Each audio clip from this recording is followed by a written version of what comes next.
Hey, fellow bookworms, and welcome back to BookCast FM, bringing books to life one cast at a time. Ooh, I like that. Yeah, it's catchy, right? Very nice. So for today's deep dive, we are taking a plunge into Rich Dad, Poor Dad.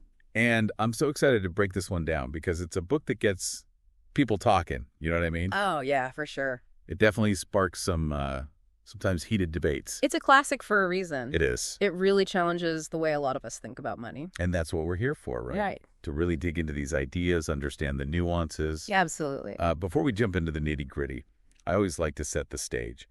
What are we hoping to get out of this exploration? Well, I think the beauty of Rich Dad, Poor Dad is that it provides a framework for thinking about money that's different from what most of us are taught growing up. Okay. So I'm hoping our listeners walk away with a new perspective, maybe even a few aha moments as they consider their own financial journeys. I love that because I think one of the things that Kiyosaki does so well in this book is he tells a story. Absolutely. Yeah. Right? It's not just a dry textbook on finance. It's very engaging. It's engaging. Yeah. And it's based on his own experiences growing up with these two very different father figures. His own dad, the poor dad, and his best friend's dad, the rich dad. Yeah, two contrasting perspectives, and that's really what makes the book so compelling. Exactly. So let's dive into that contrast a little bit. What were some of the core differences between poor dad and rich dad? Well, on the surface, poor dad seemed to have it all figured out. Right. You know, he was educated, he had a secure government job. Good benefits, right? Yeah. The whole 9 yards. Yeah, exactly. Yeah, the American dream, so to speak. Right. But he struggled financially, always worried about money. Okay. And his advice to Robert, young Kiyosaki, was to follow that same path. Go to school, get good grades, find a safe, secure job. The traditional path. The traditional path, yeah. The path that a lot of us, like you said, grew up with. Exactly. Now, Rich Dad, on the other hand, he was an entrepreneur. Okay. He didn't have that fancy degree, but he had a real knack for business. And he was more street smart. Yeah, street smart. And he wasn't afraid to take risks. And his financial situation was different. Oh, vastly different. Okay. Yeah, he was building wealth, creating businesses, investing. Okay, so their approaches to money were completely opposite. Night and day, really. So if poor dad was all about job security and stability, what was rich dad's philosophy? Rich Dad believed in financial freedom. Okay. He wanted to be in control of his own time and his own money. So not being tied to that 9 to 5 grind. Exactly. He wanted his money to work for him, not the other way around. Okay, I'm already starting to see how this book shakes things up. It's a real mind shift. It is. So how does Kiyosaki suggest we start to, shift our thinking? Where do we even begin? One of the fundamental concepts in the book is the difference between assets and liabilities. This is huge. Oh. Rich Dad says, an asset puts money in your pocket, a liability takes money out. And that seems pretty straightforward, right? It seems simple, yeah. But I have a feeling it's not always so clear-cut in real life. You're absolutely right. Okay. Because we often think of certain things as assets when they might actually be liabilities. You're going to have to give me an example here. Okay, the classic example is your house. Okay, my house. Most people consider their house an asset. It's the biggest purchase most people make, right? Right, but Rich Dad would argue that for most people, their house is actually a liability. Now, how is that possible? I mean, it's a valuable piece of property. It is valuable, but it's also costing you money every month. Okay. You've got your mortgage payments, property taxes, insurance, repairs, upkeep. All of that's taking money out of your pocket. Okay. Unless you're renting out part of it and generating more income on those expenses. Right. You're actually making money from it. Exactly. Otherwise, it's not putting money in your pocket, it's taking it out. Okay. So it's not just about owning things. It's about owning things that generate income. That's the key. Is that right? And that's where a lot of people, I think, get caught up in this, what Kiyosaki calls the rat race. They're accumulating liabilities. Houses, cars, fancy gadgets, things that drain their bank accounts. Instead of building assets. Yeah, instead of building assets that could create wealth over time. Okay, so we've got assets versus liabilities. It's foundational. It's foundational, and it's really making me rethink some of my own, financial habits. It's eye-opening. It is. Yeah. But how do we break free from this, liability trap, right?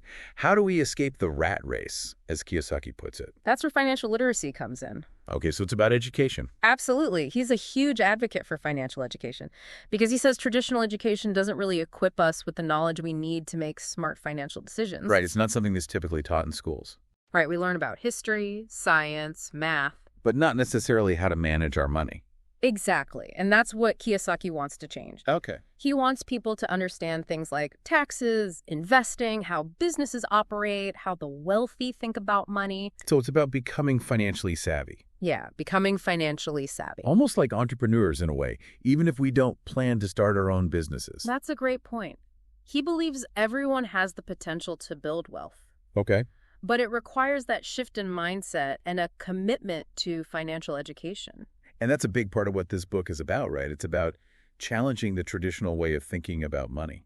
Absolutely. He even challenges the traditional idea of just working for a paycheck. Okay, I'm all ears. What's his alternative? He says we should work to learn, not just to earn. Work to learn, not just to earn. I like that. Yeah, he encourages people to seek out opportunities that will teach them valuable skills. Okay. Even if those opportunities maybe don't offer the highest salaries right away. So it's about viewing every job as a learning experience. Exactly, a chance to acquire skills that could eventually lead to that financial independence. I can get behind that. Yeah.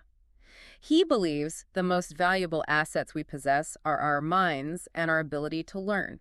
Okay, so it's not just about going to school and getting that degree. No. It's about continuous learning and development. Absolutely. And he even shares stories in the book about how he took jobs specifically to gain experience in certain areas, Okay. even if the pay wasn't great, because he saw it as an investment in his future. Okay, so he was playing the long game. He was playing the long game. That's interesting.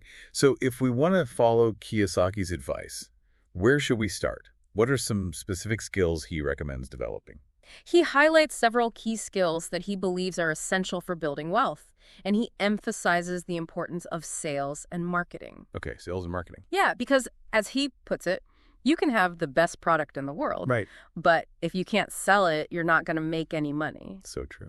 Yeah, and I think we've all seen that firsthand in our own lives. I know, I have, yeah. It's not enough to just have a great idea. You have to be able to communicate its value to others. Absolutely, and that's where sales and marketing come in. What else does he emphasize? Well, he stresses financial literacy and investing, of course. Right. But he goes beyond the basics. Okay. He encourages readers to learn about things like accounting, law, and taxes, because these areas can give you a significant edge in the business world. So it's about becoming well-rounded, Yeah, not just focusing on one narrow area of expertise. exactly. He argues that the more you know, the more opportunities you'll see. Okay. The better equipped you'll be to capitalize on them. This is making me think about my own career path. Like maybe I should be focusing more on expanding my skill set It's never too late to learn. rather than just trying to climb the ladder in my current field. It's a bit daunting, but also kind of exciting. That's the spirit. Yeah. You know, Kiyosaki is all about challenging conventional thinking, Right. pushing us to step outside our comfort zones. Yeah, definitely. Okay, so let's say we've started to develop these essential skills. What's the next step in Kiyosaki's roadmap to financial freedom? Well, he reminds us that knowledge without action is useless. Okay. He identifies 5 common obstacles that prevent people from achieving financial success. Okay, this sounds crucial. It is. Let's dive into these obstacles. What's the first one? The first one is fear. Fear. And this is something that everyone experiences, right? To some degree, yeah. To some degree. And Kiyosaki acknowledges that fear is natural. Right, especially when it comes to money. Especially when it comes to money. You're putting your hard-earned money at risk. Yeah. But he argues that we can't let fear paralyze us. So it's not about being fearless. It's about learning to manage that fear, Yeah. not letting it hold us back from taking risks. Exactly. He encourages readers to face their fears head on, Right. to do their research, to take calculated risks based on knowledge and preparation. So you're saying it's not about being reckless. No, not at all. It's about being informed and making smart decisions. Exactly. Informed decisions. And this ties into the second obstacle, cynicism. Okay, cynicism. How does that play into our financial lives? Well, Kiyosaki argues that cynicism can blind us to opportunities. Okay. You know, that negative self-talk, Right. that disbelief in our own abilities, it can prevent us from even trying. It's like that saying, whether you think you can or you think you can't, you're right. Exactly. Our beliefs can either empower us or limit us. Our beliefs are powerful. Yeah. And Kiyosaki encourages readers to cultivate a more positive mindset, Okay. to trust their instincts, to believe in their ability to achieve financial success. So it's about shifting our internal dialogue, right? Yeah. Moving away from self-doubt and towards self-belief. Exactly. Okay, so we've got fear, we've got cynicism. What's the third obstacle? The third obstacle is laziness. Laziness. And Kiyosaki doesn't mince words here. He argues that laziness, particularly when it comes to managing money, is a major roadblock to financial success. Okay, I think we can all relate to this one to some degree, right? It's easy to procrastinate, Yeah, it's easy to put it off. especially when it comes to something as potentially complex as finances. It can feel overwhelming. It can, yeah. But Kiyosaki's message is clear. He's basically saying, get off the couch and take control of your money.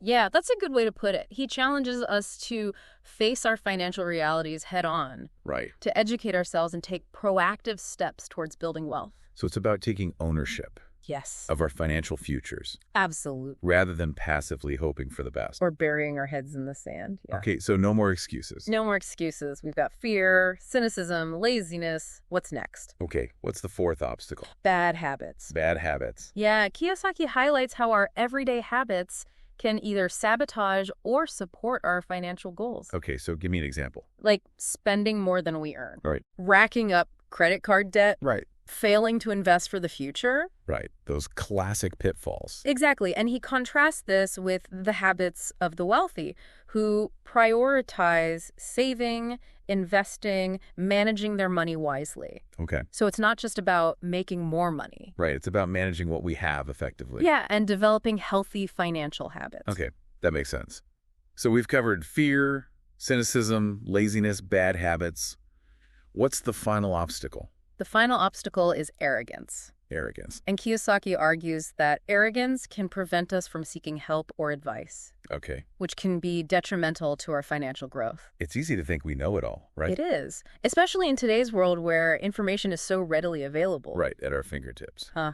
But sometimes we need to admit that we don't have all the answers. Humility is key. Yeah. And Kiyosaki emphasizes that. Yeah. The importance of humility. Right. A willingness to learn from others. So it's not just about accumulating knowledge. It's about being open to new perspectives. Yeah. And being willing to learn from others' experiences. Okay, so Kiyosaki's laid out these 5 obstacles, 5 big ones. and it sounds like they can really hold us back from achieving financial success. They can be roadblocks, but they can be overcome. Okay, that's good to hear. Yeah.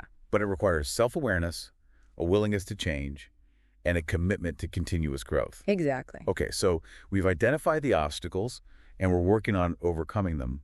What's next? How do we actually start putting Kiyosaki's principles into practice? Well, in the book, he lays out 10 steps to getting started on the path to financial freedom. 10 steps. Okay, these steps are designed to help us shift our mindset, Yeah, shift your mindset. develop good financial habits, and take action towards building wealth. Exactly. Okay, are you ready to dive into those? Absolutely. Let's hear what he has to say. Okay, let's do it. So the first step is, it's simple yet profound. Okay. Decide to be rich. Okay, that sounds easy enough, but I have a feeling there's more to it than just, wishing for wealth. Right. It's not about just wishing or dreaming. Yeah. Kiyosaki emphasizes the importance of making a firm commitment Cool. to financial freedom. Okay. It's about setting that intention Right. and believing that it's possible. So it's about shifting our mindset from I want to be rich to I am becoming rich. Exactly. Okay. Exactly. Okay, I like that. And once you've made that decision, the next step is to define your financial goals. Okay, goals, got to have goals. Gotta have goals. He suggests setting both short-term and long-term goals Okay. and writing them down, make them tangible. It's like creating a roadmap Yeah, a roadmap for your financial journey. for your financial journey. I like that. Okay, so we've got our goals in place. What's next? Then Kiyosaki says you need to choose your reasons. Choose your reasons now. What does he mean by that? He's talking about finding your why. Okay. Your motivation for wanting to achieve financial freedom. Okay. What's driving you? Is it providing for your family, retiring early, traveling the world, something else entirely? So it's about connecting our financial goals to our deeper values Exactly. and aspirations. It's not just about accumulating wealth for wealth's sake. It's about what that wealth will enable us to do. Exactly. Or experience. Your reasons will become your fuel. Okay. Your source of motivation when the going gets tough. I'm on board with that. Yeah. Okay, so we've made the decision, we've set our goals, we've identified our reasons. What's next? Next comes a step that we've already touched on. Okay. Acquire financial education. Right, financial literacy. Financial literacy. And he stresses that this is an ongoing process, Okay. not a one-time event. Right. The financial world is constantly evolving, so we need to continuously update our knowledge and skills. So it's about becoming a lifelong learner. Yeah. When it comes to finances, we need to read books, attend seminars, take courses, anything we could do to expand our financial knowledge and stay ahead of the curve. Exactly. Okay, I like it. So we're constantly learning. What's next? And then comes one of Kiyosaki's most famous pieces of advice. Okay, hit me with it. Pay yourself first. Pay yourself first. Yes. This is where we put our financial knowledge into action. No, exactly. He encourages readers to set aside a portion of their income for savings and investments before paying bills or spending on anything else. Oh, okay. Interesting. So prioritize yourself. Prioritize yourself. He believes that by prioritizing our financial well-being, we're essentially paying a bill to our future selves. I love that analogy. It's like setting ourselves up for success. Right. Ensuring that we're consistently building wealth no matter what our income level is. Exactly. And Kiyosaki suggests automating this process as much as possible. Oh, okay. So you don't have to rely on willpower alone. So set up automatic transfers to a savings account or investment account each month.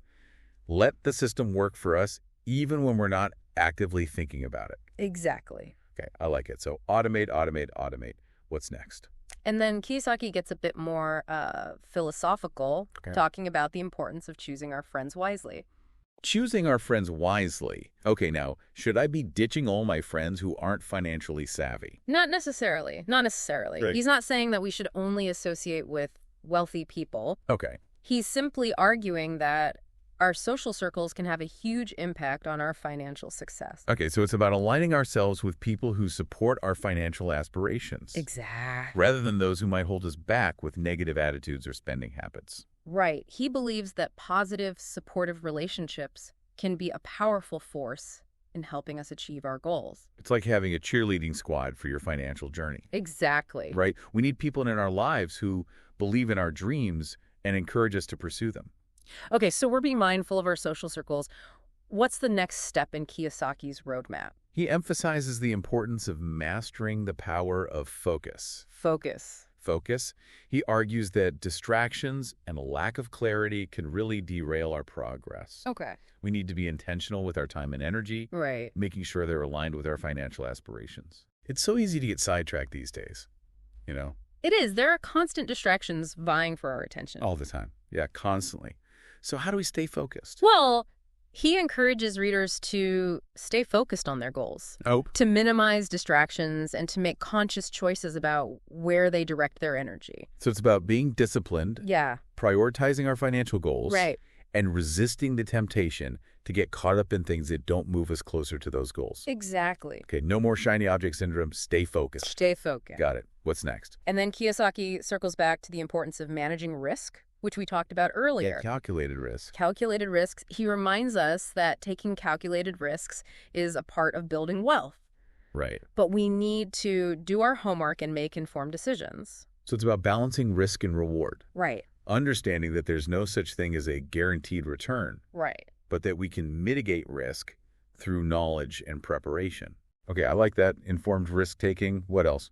And then comes one of my favorite steps, finding mentors and models. Ah, yes. Yeah. This is where we learn from those who have already achieved what we aspire to, right? Exactly. Kiyosaki encourages readers to seek out mentors who can guide them, to study the success stories of others, and to model their behavior after those who have already achieved financial freedom. It's like having a blueprint for success. Yeah. Based on real-world experience. Real-world experience. Instead of trying to reinvent the wheel. Exactly. We can learn from those who have already paved the way. Paved the way, and those mentors can provide invaluable insights and advice. Absolutely. Okay, mentors.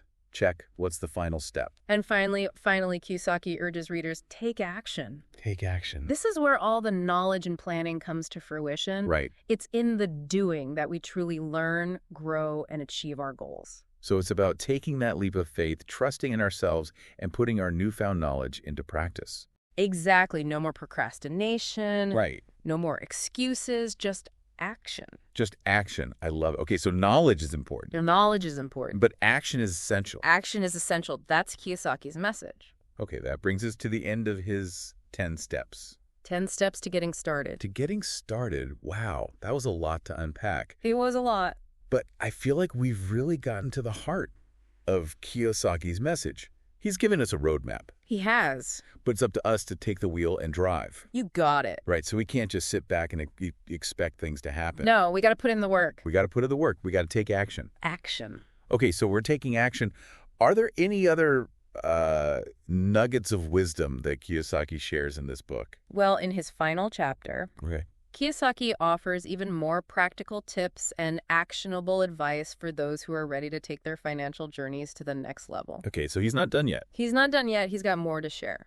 Are you ready to explore those? Absolutely. Let's dive in. Okay, let's do it. So in this final chapter, Kiyosaki throws down the gauntlet Oh. with a set of powerful challenges. Okay, challenges. Yeah, he's definitely not letting us off easy. Right. This chapter is all about pushing past our comfort zones and taking real action towards financial freedom. I'm ready for the challenge. What's the first step he throws our way? He starts with a simple yet powerful statement. Stop doing what you're doing. Whoa. Okay, that's pretty blunt. It is. It's a wake-up call for Yeah. anyone stuck in a rut, financially or otherwise. Yeah, I get it. If what we're doing isn't working, it's time for a change, right? Exactly. He's challenging us to step back and assess our current habits and strategies. Okay. If they're not yielding the results we want, we need to be willing to pivot Right. and try something new.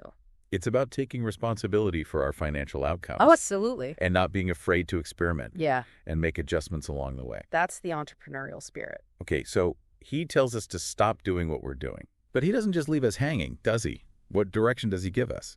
No, he doesn't. His next challenge is to seek new ideas. New ideas. Okay. Constantly expanding our financial knowledge through books, seminars, workshops, and any other resources we can find.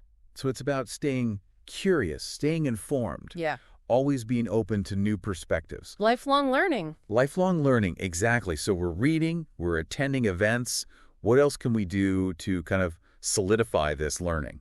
He suggests taking classes and join investment groups. Okay, investment groups. Yeah, this allows you to connect with like-minded individuals, Okay. learn from experts, Okay. and stay up to date on financial trends. It's about building a network of support. Yeah. Right. A community of people who share our goals and can offer valuable insights and advice. Absolutely. It's huge. Okay, so we're learning, we're connecting. What's the next challenge Kiyosaki throws at us? And then comes the part that might make some people squirm. Okay, I'm a little nervous now. He says, make offers. Make offers. Kiyosaki is a huge proponent of taking action. Okay. Even if it feels uncomfortable or risky, Right. he believes that making offers, whether it's on real estate, businesses, or investments, Okay. is a crucial step in building wealth. It's about putting ourselves out there, right? Yeah. Stretching our comfort zones and seeing what's possible. Exactly. And he reminds us that negotiation is a skill that can be developed through practice. Right. And the best way to practice is to just start making offers. I can see how that would build confidence and resilience, Yeah. even if some of those offers get rejected. Right. You learn from every experience. Okay, so we're making offers, we're putting ourselves out there. What's next? And then Kiyosaki challenges us to think bigger. Think bigger. Okay. When it comes to our financial goals, he wants us to break free from those limiting beliefs Okay. and embrace the possibility of achieving more than we ever thought possible. So it's about expanding our vision, Yeah. setting those ambitious targets, Right. and believing in our ability to achieve them. He reminds us that our minds are powerful tools. Right. And that we can achieve anything we set our minds to Okay. as long as we're willing to put in the effort. So it's about harnessing the power of visualization, Yeah. right? Seeing ourselves achieving those goals Right. and then working towards them with determination. Exactly. Yeah. Okay, so we're thinking bigger, we're setting ambitious goals, but we also need to be smart about it. Absolutely. And that's where Kiyosaki's next challenge comes in. Okay. He stresses the importance of learning to evaluate deals. Deals. He wants readers to develop the skills to analyze potential investments, Okay. assess risks and rewards, What? and make informed decisions that align with their financial goals. So it's about doing our due diligence, right? Not just jumping into investments blindly, but really understanding what we're getting into. Exactly. Knowledge is power. Knowledge is power. I like it. Okay, so we're evaluating deals, we're thinking bigger. What's the final piece of advice that Kiyosaki leaves us with? He circles back to the power of our social circles, Okay. urging readers to surround yourself with winners. Surround yourself with winners, yes. It's about being intentional about the company we keep, Right. seeking out people who inspire us, challenge us, and support our growth. Because we become like the people we spend the most time with. Exactly. He reminds us that we become like those we spend the most time with. So it's crucial to surround ourselves with people who are already living the kind of life we aspire to. Those are the people who are going to lift you up. Absolutely. Okay, wow, what a powerful way to end the book. Kiyosaki's final chapter is a call to action. It is. A reminder that financial freedom is within our reach if we're willing to embrace the challenges and put in the effort. He's given us the roadmap, a set of tools, and a powerful dose of inspiration. Absolutely. Now it's up to us to take what we've learned and create our own paths to financial success. Well, there you have it, folks. Our deep dive into Rich Dad, Poor Dad. We did it. We made it. We explored Kiyosaki's core principles, his 10 steps to get started, and his final set of challenges. It's been a journey. It has, and we hope this deep dive has sparked some new ideas and inspired you to take control of your financial future. If you're ready to dive deeper into Rich Dad, Poor Dad yourself, be sure to check out the link in the episode description to purchase the book and support Robert Kiyosaki. And remember, as Kiyosaki famously said, the single most powerful asset we all have is our mind. If it is trained well, it can create enormous wealth. Wise words. They are. Thanks for joining us on BookCast FM, bringing books to life one cast at a time.